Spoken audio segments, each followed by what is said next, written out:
Next, we have a group presentation, so come on up, folks. Major Kula Black of the Knoxville Police Department is joined by some of her colleagues, Alana Medford, Rachel Hefner, Samuel Booth, and Jason Himes. So, what do you want to wear?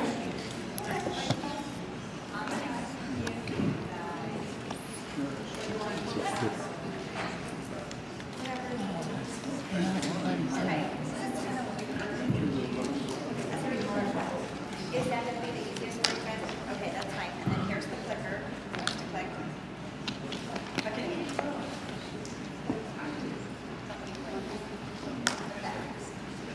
And then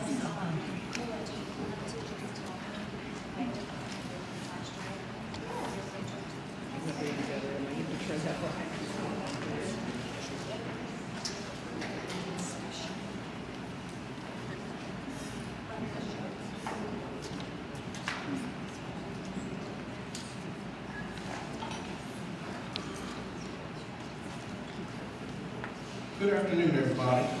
As you can tell, this is our first conference, and we're really excited. We even dressed alike.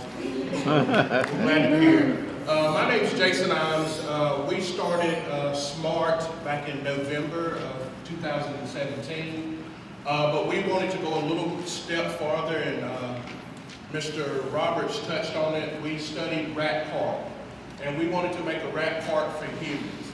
So I got the 7 smartest people together in a room. I'm weak. all right. So we got the 7 smartest people in the world in a room, and we said, if I'm leaving prison, if I'm struggling with this, what are the things I need? So we came up with housing, transportation, food, all these things that people need, and we contacted all the agencies that provide that and asked them that they partner with us. So that's kind of what we do. We're going to go into the slideshow. I'm going to let Ms. Kula introduce herself. Hi, my name is Kula Black. I'm a smart recovery facilitator in our group Substance Abuse Family Education. I'm also a life coach within the group, and I'm currently the major at the Knoxville Police Department, which puts me third in command and allows me to have a lot of connections at the local, state, and federal level with law enforcement professionals, district attorneys, judges, magistrates, and other state agencies and groups and organizations that gets our organization out there. Primarily, my job and my title at the police department, aside from being over investigations and patrol, is the Citizens on a Right Track coordinator. So I have, before I got promoted up, I was a narcotics detective. I've worked narcotics for 11 years before I moved up into this role. So I have always had contact with people who are suffering in addiction, and also the people that are out there pushing it. And I found, especially in the environment of informants, it's not working. They're just going back and using them. What can I do to make this better? How we met, I'll get a little more into later, was actually an investigation that I was a part of before I ended up promoted up. It'll be on the slide, and we'll get to that in a little bit. But they'll talk more about my contact and how I touched, with my role, the different people in our community. I have a bachelor's degree from the Eastman School of Music, a master's degree from the University of Miami, and I'm currently working on my second master's degree in criminology.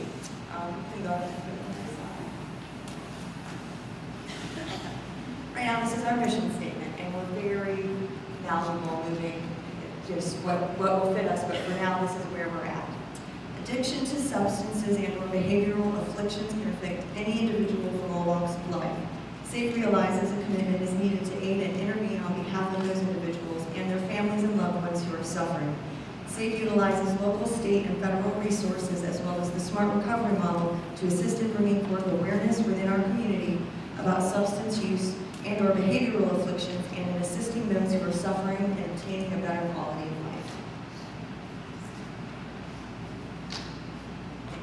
This is basically the group he was talking about. This is our board. It's everything. We've got a nurse practitioner, we've got ministers, pastors, law enforcement, peer support specialists. So that's kind of our core group, and 4 out of the 7 are all smart recovery facilitators. I have with us today, Jason and myself, you already know, this is Miss Alana, Miss Rachel, and Mr. Samuel. And you'll hear a little bit more from them later.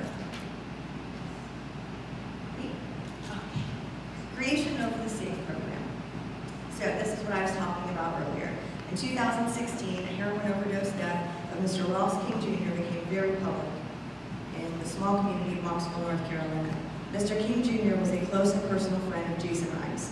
Major Black investigated the death of Mr. King and charged the first second-degree murder case of overdose in the tri-state area. The local woman was sentenced to 17 years. Mr. Rimes decided that there was a need for some type of community interaction to assist those suffering from addiction, but also to educate the community in the process. S.A.F.E was born and held its first meeting in February of 2017. There were 7 people present. The meetings at S.A.F.E presently have 25 to 35 people attending. S.A.F.E has assisted over 80 addicts and more families get their lives back on track since its initial meeting in 2017. So going back to the partnerships that we have partnered up with, it's very important. What I noticed was we would leave our SMART meeting is every Tuesday night, and I would leave my SMART meeting and go home, and some people were homeless, some people didn't have nowhere to go.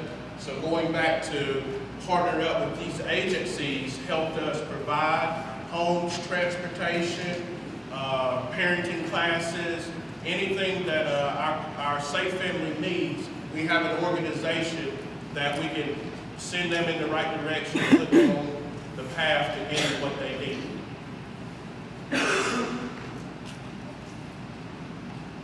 So how does the S.A.F.E program work? Okay, we have our SMART meeting every Tuesday night, and that's just going over SMART. That's all we do is the SMART literature on every Tuesday night. But what S.A.F.E incorporated was we also allow one-on-one coaching sessions with a facilitator or a life coach. And what we do is we take what we learned in SMART and says, what does that mean to you personally? What do you need? What are your goals? What do you need to accomplish? What are you struggling with personally? And we put a plan together.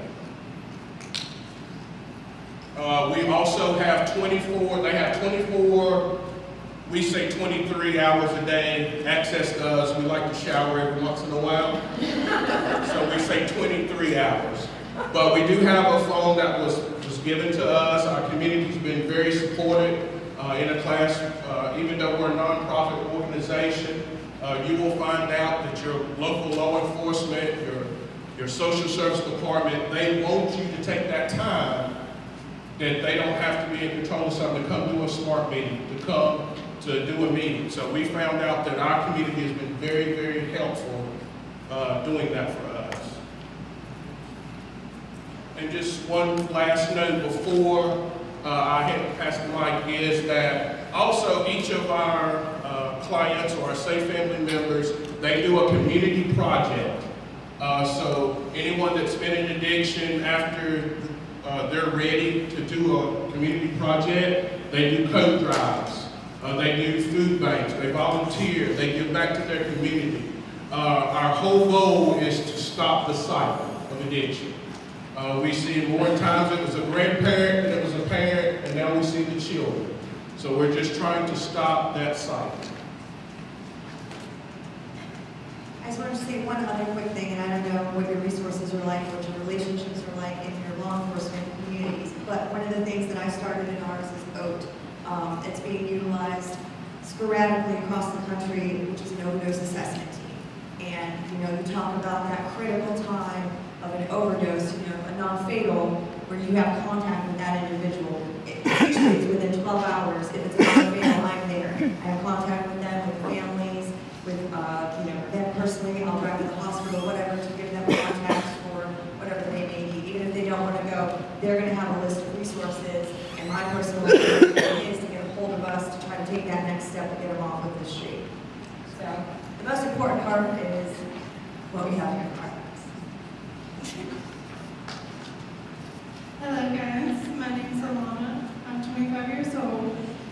few short months ago, my life was headed down a very destructive path. I was in an abusive relationship that consisted of drug use every single day. I had no job, I had no real friends, no permanent place to live, I had no dreams or no goals. I had a family that loved me, but at a certain distance. I had dropped out of college, no longer wanting to further my education, and my life seemed purposeless. I wanted and needed a way out of my street life.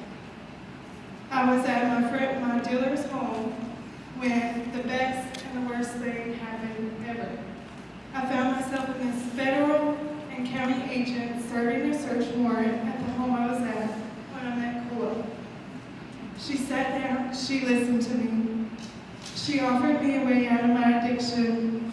She told me about the S.A.F.E program and how they use Smart Recovery as teaching platform that offers one-on-one counseling with smart facilitators and life coaches.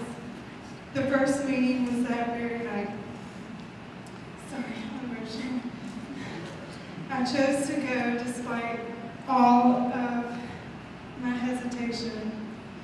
The first thing I learned about was people, places, and things, and it hit. This was it.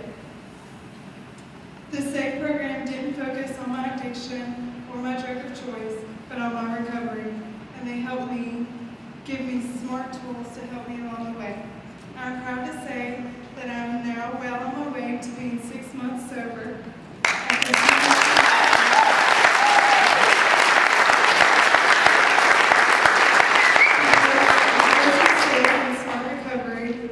I now write the S.A.F.E newsletter.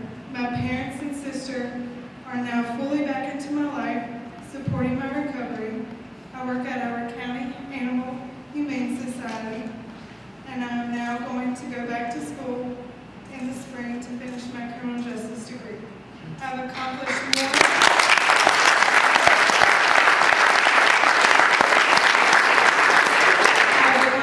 more in the 6 months of my sober recovery than I have in the 10 years of my addiction.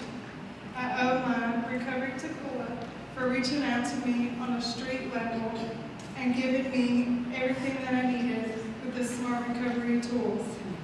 They had taught me that recovery is possible through smart. Thank you.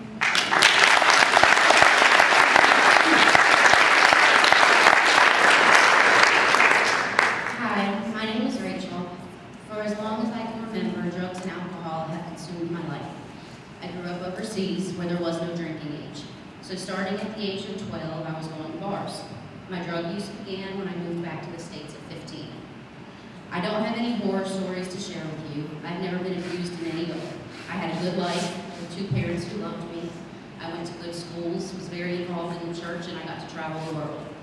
I could have done anything I chose to. I chose to party. A lot.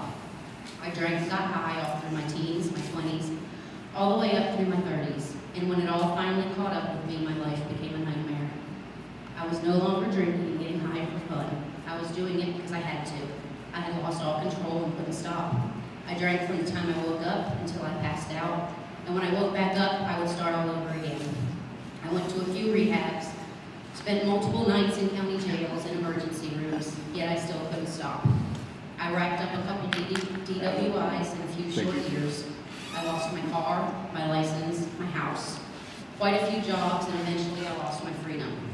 In March of 2017, I was driving drunk at about 8 o'clock in the morning. Yes, you heard that correctly. I lost control of the car and spun out, hitting a fence and possibly a tree. I don't really remember. Thank God I didn't hurt myself or anyone else. The police arrived and I was arrested for a DWI, my 3rd. That made me habitual. I sat in county jail for 10 days before I bonded out. I knew I was looking at some serious prison time, 3 to 5 years to be exact. I also knew that I had reached a turning point in my life. If I didn't stop drinking, I was going to die. Something had to change. I had never been a fan of AA, but I knew I needed help. I just didn't know where to find it. I reached out to a friend and she recommended S.A.F.E. I knew nothing about S.A.F.E or Smart Recovery, but I was willing to give it a try. I didn't know what to expect and I had my doubts because nothing had ever worked for me before. What I found was a group of people who genuinely wanted to help me. a group of people who didn't judge me, and who, although they barely knew me, actually cared about me and what happened to me. They accepted me for who I was and gave me hope. When it came time for me to be sentenced, they wrote letters to the judge on my behalf and came to court with me to show their support. I was sentenced to 12 to 24 months in the Women's Correctional Institution in Raleigh, North Carolina. Throughout my incarceration, they wrote me letters, sent me books, and kept me up to date with everything that S.A.F.E was accomplishing in our community. When everyone else turned their backs on me, my friends at S.A.F.E stuck by me. I was released on July 10th, 2018. Since then, I've been very involved with S.A.F.E and Smart Recovery. I go to meetings, I have one-on-ones with my life coach, Kula, and I'm halfway through my Smart Facilitator training, which S.A.F.E encouraged me and made it possible for me to do. I plan on becoming a certified peer support specialist, and since learning about the Inside Out program at this very conference, I plan on trying to become involved in the program at one of our prisons. Because of S.A.F.E and Smart Recovery, I'm looking forward to my future. I believe in myself again, and I know I will do great things for the recovery community. Thanks to Kula, Jason, and everyone I've met at S.A.F.E, I have another chance to get it right.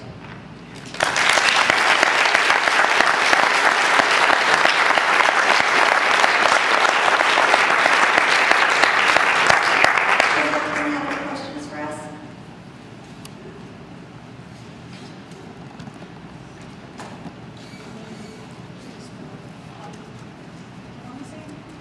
So there's a question. He was unsure. Okay. Has any other police department in North Carolina talked to you about instituting the same sort of program? The boat program that I found out about was actually in Fayetteville. So I know they're doing that. As far as officers being involved, we have another detective that kind of comes and goes depending on her schedule from the local sheriff's office that's assisting.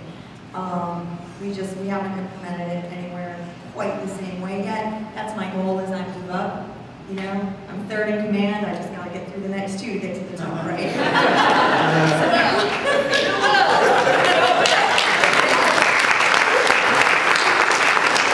Thank you so much, you guys. I wish we had more time for more questions.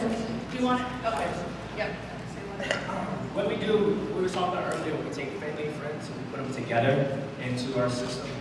My mom comes to my meetings all the time when I get out of rehab. We're also opening a halfway house soon for people in before rehab and after rehab. We do every month cookouts. We had our congressman, Ted Bush, show up last time. We are doing everything we can to fight this addiction, this problem that we have. And since I've been out, I've never really had a family. And I found a family here